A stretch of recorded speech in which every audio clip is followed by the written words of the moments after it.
Hey, what's up guys? Today we're going to replace the chain on the 1984 Honda CR250. Let's go. So I like to get the bike up on the stand, and then we're going to look for the master link. That's where we're going to break the chain into. I've already got it located up on top of the sprocket here.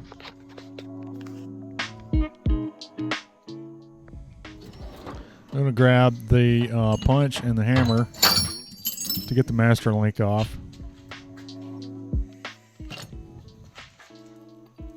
Give it a couple taps.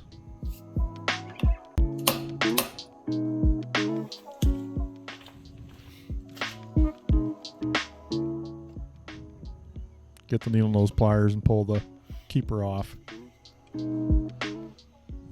Now we'll pull the front link off.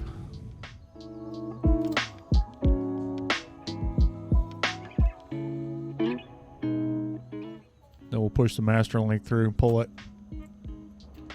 That's it, and I got the chain off. I'm going to start counting the links, how long the chain is.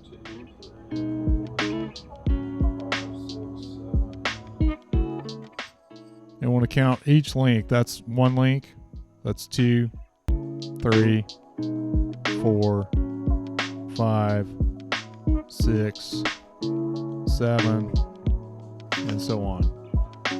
Now with this old bike, I don't have clearance for an O-ring chain, so I have to make sure that it'll fit in between the sprocket and the case or it'll wear it out. And I've got a 120 link chain. I only need about 114 links. So I'm going to grind it off. I've already marked it, counted it. I'm just going to grind these down just a little bit.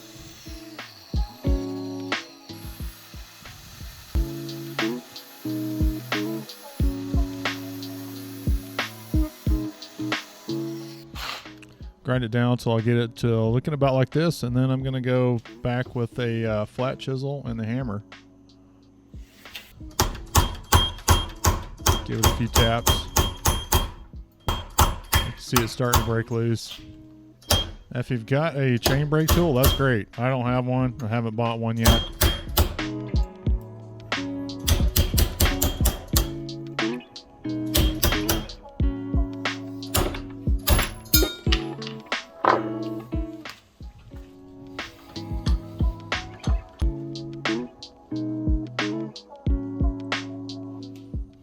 Now I'm going to take it to the bike and fit it on the bike.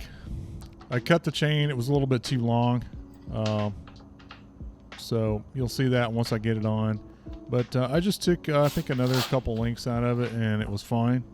It was right where it needed to be.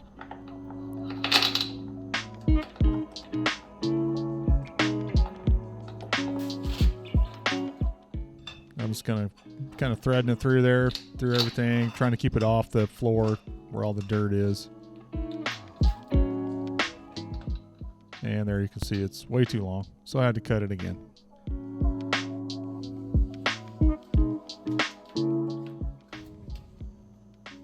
So now I got it cut. I've got the master link, new master link, and I'm going to get the needle nose pliers out. And just pull that together a little bit and insert the master link in from the back side. Slide that through.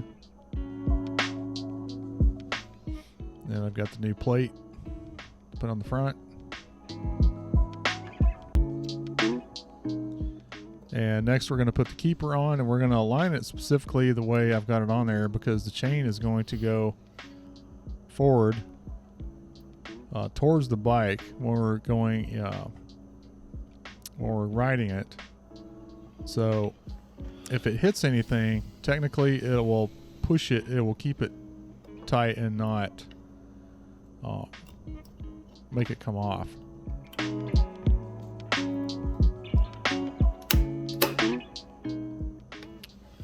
So new chain's installed. We want to check the tension. You want to do that. You want to set the bike down too and check it. But if you need to, you'll have to loosen the axle bolts. And then you got your chain adjusters on each side.